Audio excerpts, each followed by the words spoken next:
Hi welcome back. ഇന്ന് ഞാനൊരു ചട്നി ആയിട്ടാട്ടോ വന്നിട്ടുള്ളത്. ദോശയുടെ കൂടെ ബെസ്റ്റ് കോമ്പിനേഷനാണ് കേട്ടോ ഈ ഒരു ചട്നി. നല്ല ടേസ്റ്റിയാണ് ഈ ഒരു ചട്നി. അപ്പോൾ ഇതെനിക്ക് പറഞ്ഞു തന്നിട്ടുള്ളത് എൻ്റെ ഒരു ഫ്രണ്ടാണ്, ഹുസ്നയാണ്. Thanks dear.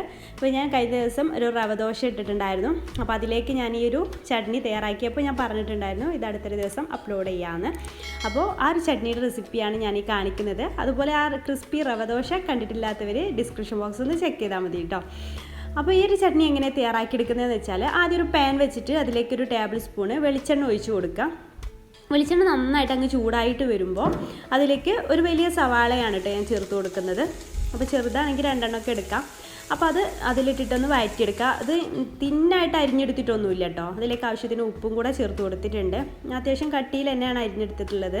ഇത് പെട്ടെന്ന് തന്നെ വഴന്ന് കിട്ടും. നമുക്കിത് ഒന്ന് അരച്ചെടുക്കാനുള്ളതാണ്. അതുകൊണ്ട് തന്നെ ഇത്രയും വലുപ്പത്തിലായാലും കുഴപ്പമൊന്നുമില്ല. പിന്നെ അതിലേക്ക് 1 ടേബിൾ സ്പൂൺ ഇഞ്ചി വെളുത്തുള്ളി ചതച്ചതാണ്. അതും കൂടെ ഒന്ന് ചേർത്ത് കൊടുത്തിട്ട് അതിൻ്റെ ആ റോസ് സ്മെല്ലൊക്കെ ഒന്ന് മാറുന്ന വരെ ഒന്ന് വഴറ്റി കൊടുക്കാം. പിന്നെ നമുക്കതിലേക്ക് പച്ചമുളകാണ് ചേർത്ത് കൊടുക്കേണ്ടത്. ഞാൻ ഒരു പച്ചമുളക് ഇതുപോലെ ജസ്റ്റ് ഒന്ന് കീറിയിട്ട് ഇട്ട് കൊടുത്തിട്ടുണ്ട്. അപ്പോൾ അതും അതിലിട്ടിട്ടൊന്ന് ജസ്റ്റ് ഒന്ന് വഴറ്റിയെടുക്കുക. പിന്നെ അതിലേക്ക് ഒരു വലിയ തക്കാളി ചെറുതായിട്ട് ഇങ്ങനെ കട്ട് ചെയ്തതാണ്, അതും ചേർത്തിട്ടൊന്ന് വഴറ്റിയെടുക്കുന്നുണ്ട്. അപ്പോൾ ഇത് പെട്ടെന്ന് കുക്കായി കിട്ടാൻ വേണ്ടിയിട്ട് അടച്ചു വെക്കുകയാണ് കേട്ടോ നല്ലത്. അപ്പോൾ നമുക്കിത് അടച്ചു വെച്ചിട്ട് ഒന്ന് വേവിച്ചെടുക്കാം.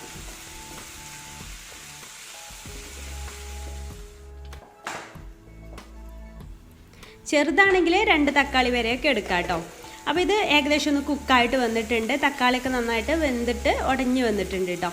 ഇനി നമുക്കിതിലേക്ക് മസാലപ്പൊടികളൊക്കെ ഒന്ന് ചേർത്ത് കൊടുക്കാം. അപ്പോൾ അതിലേക്ക് ഞാനിവിടെ 1/2 ടീസ്പൂണ് മുളക് പൊടിയാണ് ചേർക്കുന്നത്. നിങ്ങളുടെ എരിവിനനുസരിച്ച് ചേർത്ത് കൊടുക്കാം കേട്ടോ. അപ്പോൾ ഇതിൽ കൂടുതൽ എരിവ് വേണമെന്നുള്ളവർക്ക് 1/2 ടീസ്പൂണിൽ കൂടുതൽ ചേർത്ത് കൊടുക്കാം. പിന്നെ ഒരു 1/4 ടീസ്പൂണ് മഞ്ഞൾപ്പൊടി ചേർക്കുന്നുണ്ട്. പിന്നെ ഒരു 1/2 ടീസ്പൂണ് ചിക്കൻ മസാലയാണ് ചേർത്ത് കൊടുക്കുന്നത്. അതും കൂടെ ചേർത്ത് കൊടുത്തതിന് ശേഷം നമുക്കിത് നന്നായിട്ട് അങ്ങ് വഴറ്റി കൊടുക്കാം. മസാലയുടെയൊക്കെ പച്ചക്കുത്തൊക്കെ ഒന്ന് മാറുന്ന വരെ നന്നായിട്ടൊന്ന് വഴറ്റി കൊടുക്കുക.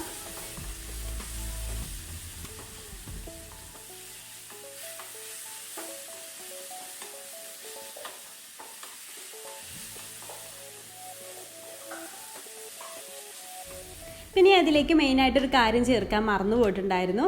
ഒരു പിടി ഫുള്ള് ഞാൻ കറിവേപ്പില ചേർത്ത് കൊടുക്കുന്നുണ്ട്. അപ്പോൾ അത് ആ മസാലപ്പൊടിയൊക്കെ ചേർക്കുന്നതിന് മുമ്പ് തന്നെ ചേർത്ത് കൊടുക്കണം കേട്ടോ. ഞാൻ മറന്നു പോയതായിരുന്നു. അപ്പോൾ ഒരു പിടി ഫുള്ളായിട്ട് കറിവേപ്പില കൂടെ ചേർത്തിട്ട് നന്നായിട്ട് അങ്ങ് വഴറ്റി കൊടുക്കുക. എന്നിട്ടിത് തണുക്കാനായിട്ട് മാറ്റി വെക്കുക കേട്ടോ. നന്നായിട്ട് തണുത്ത ശേഷം നമുക്കൊരു ബ്ലെൻഡറിലേക്ക് അത് ഇട്ട് കൊടുക്കാം. എന്നിട്ട് അതിലേക്ക് കുറച്ച് വെള്ളം ഒഴിച്ച് കൊടുക്കുക. കൂടി പോവേണ്ട, കുറച്ച് മതി. ചട്നിക്കൊക്കെ ഒരു കൺസിസ്റ്റൻസി നിങ്ങൾക്ക് അറിയാമല്ലോ. അപ്പോൾ അതിലേക്ക് കുറച്ച് വെള്ളം ഒഴിച്ച് കൊടുത്ത് നല്ല സ്മൂത്തായിട്ട് അങ്ങ് അരച്ചെടുക്കുക. ഇതുപോലെ അരച്ചെടുക്കുക. ഇനി അതിലേക്ക് 1 കപ്പ് തേങ്ങ ചിരവിയതാണ് ചേർത്ത് കൊടുക്കുന്നത്.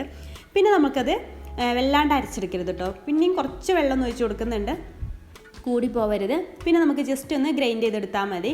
നമുക്ക് ചട്നിയുടെ ഒക്കെ ഒരു പരുവം അറിയാമല്ലോ, നല്ല സ്മൂത്ത് പേസ്റ്റാക്കി എടുക്കരുത്. പിന്നെ ഒരു ചട്ടി വെച്ചിട്ട് അതിലേക്ക് 1 ടീസ്പൂണ് വെളിച്ചെണ്ണ ഒഴിച്ച് കൊടുത്തിട്ട് 1/2 ടീസ്പൂണ് കടുകും ചേർത്തിട്ടൊന്ന് പൊട്ടിച്ചെടുക്കാം. പിന്നെ അതിലേക്ക് ആവശ്യത്തിനുള്ള കറിവേപ്പിലയും കൂടെ ചേർത്തിട്ട് നമുക്ക് നമ്മൾ തയ്യാറാക്കിയിട്ടുള്ള ഈ ഒരു ചട്നി അതിലേക്ക് ഒഴിച്ചു കൊടുക്കാം. വെള്ളം കൂടി പോകരുതേ. അപ്പോൾ ഇതിങ്ങനെ ഒഴിച്ചു കൊടുക്കുക. പിന്നെ നിങ്ങൾക്ക് നല്ല ലൂസ് പരുവത്തിലാണ് വേണമെന്നുള്ളവർക്ക് കുറച്ചുകൂടെ വെള്ളം ഒഴിച്ചു കൊടുക്കുക. ഞാനിപ്പോൾ ഈ മിക്സിയുടെ ജാറൊന്ന് ചുവറ്റിയിട്ട് ഇതിലേക്ക് ഒഴിച്ചു കൊടുക്കുന്നുണ്ട്. അപ്പോൾ വെള്ളത്തിൻ്റെ അളവൊക്കെ നിങ്ങളുടെ ഇഷ്ടമാണ്. അപ്പോൾ ഈ ഒരു തിക്നെസ്സിലാണ് വേണമെന്നുള്ളവർക്ക് പിന്നെ വെള്ളം ആഡ് ചെയ്യേണ്ട ആവശ്യമൊന്നുമില്ല. അപ്പോൾ ഞാൻ കുറച്ച് വെള്ളമൊന്നും അതിലേക്ക് ആഡ് ചെയ്ത് കൊടുക്കുന്നുണ്ട്. അത്രയേ ഉള്ളൂ. എന്നിട്ട് ഇതിലേക്ക് ആവശ്യത്തിന് ഉപ്പ് വേണമെന്നുള്ളവർക്ക് ഞാൻ ഇപ്പോൾ ഉപ്പ് നോക്കിയപ്പോൾ കുറച്ച് കുറവാന്ന് തോന്നിയപ്പോൾ കുറച്ച് ഉപ്പ് കൂടെ ചേർത്ത് കൊടുത്തിട്ടുണ്ട്. എന്നിട്ട് നന്നായിട്ട് അങ്ങ് മിക്സ് ചെയ്തിട്ട് ജസ്റ്റ് ഒന്ന് തിള വരുമ്പോൾ നമുക്ക് വാങ്ങി വെക്കാം. അപ്പോൾ നമ്മുടെ ടേസ്റ്റി ആയിട്ടുള്ള ഒരു ചട്നി എല്ലാവരും ഒന്ന് ട്രൈ ചെയ്ത് നോക്കുക. ട്രൈ ചെയ്തിട്ട് ഫീഡ്ബാക്ക് അറിയിക്കാൻ മറക്കരുത് കേട്ടോ.